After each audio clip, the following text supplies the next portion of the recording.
O Brasil, apesar de ser conhecido por todos hoje como um país de povo pacífico, hospitaleiro e que luta sempre pela paz, tem um passado sangrento e pouco conhecido para o grande público, uma guerra civil que acabou com a vida de 20 mil pessoas entre mortos, feridos e desaparecidos. Você já ouviu falar dela? Não estou falando de um conflito pequeno. Estou falando de uma guerra que destruiu 9 mil casas, que teve bombardeios aéreos contra civis, que dizimou vilas inteiras. E tudo isso aconteceu aqui, no sul do Brasil, entre 1912 e 1916.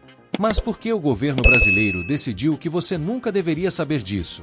No vídeo de hoje você vai conhecer a Guerra do Contestado, o maior conflito armado dentro do Brasil. Uma guerra esquecida, apagada, silenciada.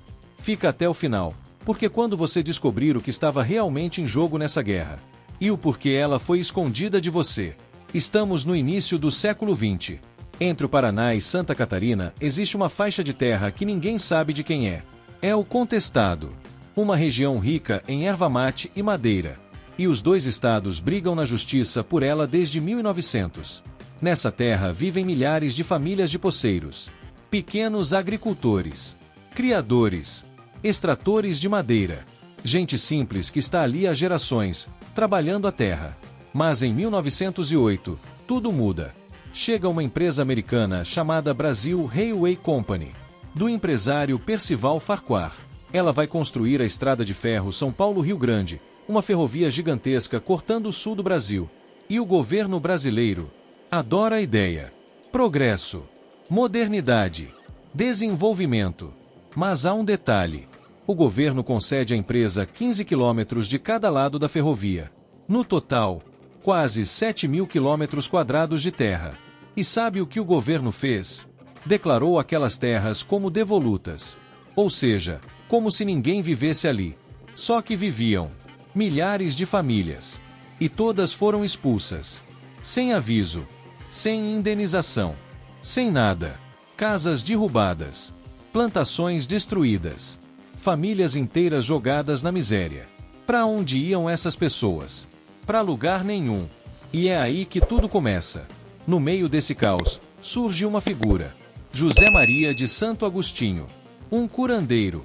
Um conselheiro espiritual. Para aquele povo abandonado, ele era esperança. Mas José Maria não era o primeiro. Antes dele, já tinha havido outros 2 monges que percorreram o sul do Brasil pregando e curando doentes.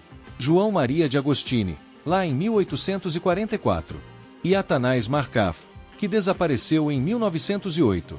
E quando José Maria aparece em 1912, muitos acreditam que ele é a reencarnação dos monges anteriores. José Maria tinha um jeito diferente. Sabia ler e escrever. Anotava em cadernos as propriedades medicinais das plantas. Criou uma farmácia do povo onde atendia quem precisasse. E ele recusava ouro, recusava terras. Só queria ajudar. Foi assim que ganhou fama. E foi assim que começou a reunir os expulsos pela ferrovia. Centenas. Depois milhares. Eles formaram comunidades. Redutos sagrados. Com uma vida comunitária. Tudo pertencia a todos. Não havia comércio, só trocas. E seguiam as pregações de José Maria. Mas para a elite brasileira, aquilo era inaceitável. Um bando de fanáticos religiosos se organizando, criando uma sociedade paralela, fora do controle do Estado. Não, isso não podia continuar. E foi quando tudo explodiu.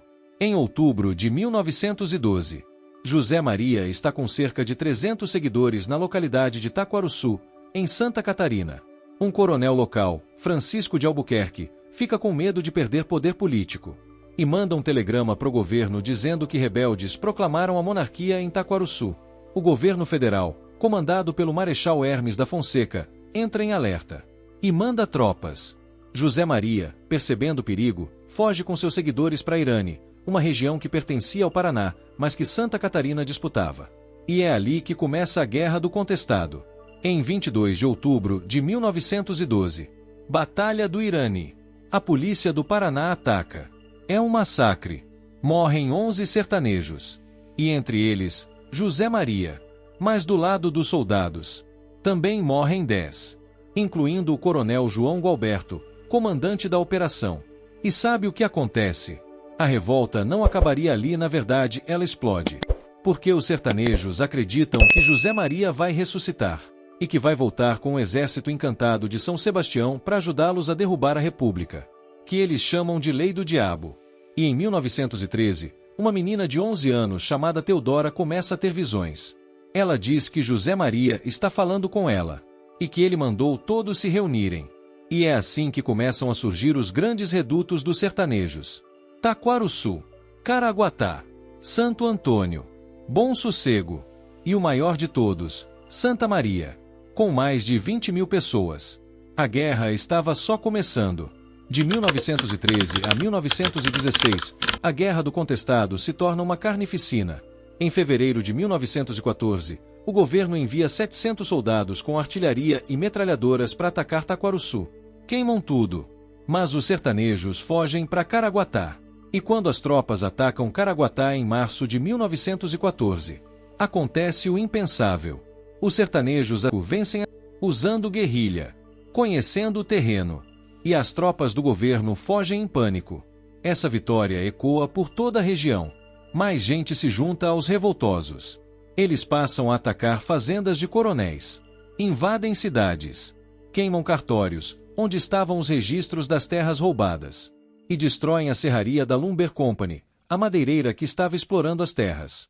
O governo entra em pânico e manda o general Setembrino de Carvalho com 7.000 soldados. Setembrino usa uma estratégia nova, não ataca direto.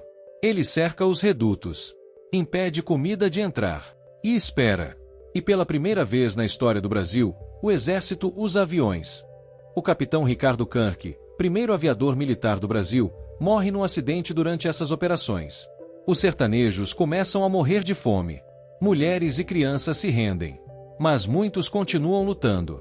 Até que em abril de 1915, o exército faz o assalto final a Santa Maria. 5.000 casas destruídas. 600 mortos só nesse ataque. Maria Rosa, a líder espiritual de 15 anos, uma espécie de Joana d'Arc do sertão, morre às margens do Rio Caçador. A guerra continua até agosto de 1916, quando o último líder, Adeodato, é capturado. No total, entre 10 e 20 mil mortos, feridos e desaparecidos. Civis, na maioria. E quando acaba, o governo faz algo ainda pior. Ele apaga tudo. Depois da guerra, o governo brasileiro varreu a Guerra do Contestado para debaixo do tapete. Documentos queimados. Jornais censurados. Sobreviventes proibidos de falar. Nos livros de história. Um rodapé. Revolta de fanáticos religiosos. Mas a verdade é outra. A Guerra do Contestado foi uma guerra de resistência. De gente expulsa da própria terra por uma empresa estrangeira e por um governo que decidiu que progresso valia mais que vidas. Foi uma guerra e foi escondida porque admitir a verdade seria admitir que o Brasil construiu seu desenvolvimento em cima de sangue, terra roubada e gente esquecida. Hoje, na região do Contestado, há poucos monumentos, pouca memória. Mas as histórias ainda estão lá, nas famílias, nos nomes das cidades, nas terras que nunca foram devolvidas. Me conta nos comentários, você já tinha ouvido falar da Guerra do Contestado? O que você acha de uma guerra inteira ser apagada assim da história? Se esse vídeo te impactou, se inscreve no canal e ativa o sininho. E assiste esse vídeo aqui do lado. Porque a história do Brasil é cheia de segredos que ninguém te contou. A gente se vê no próximo vídeo.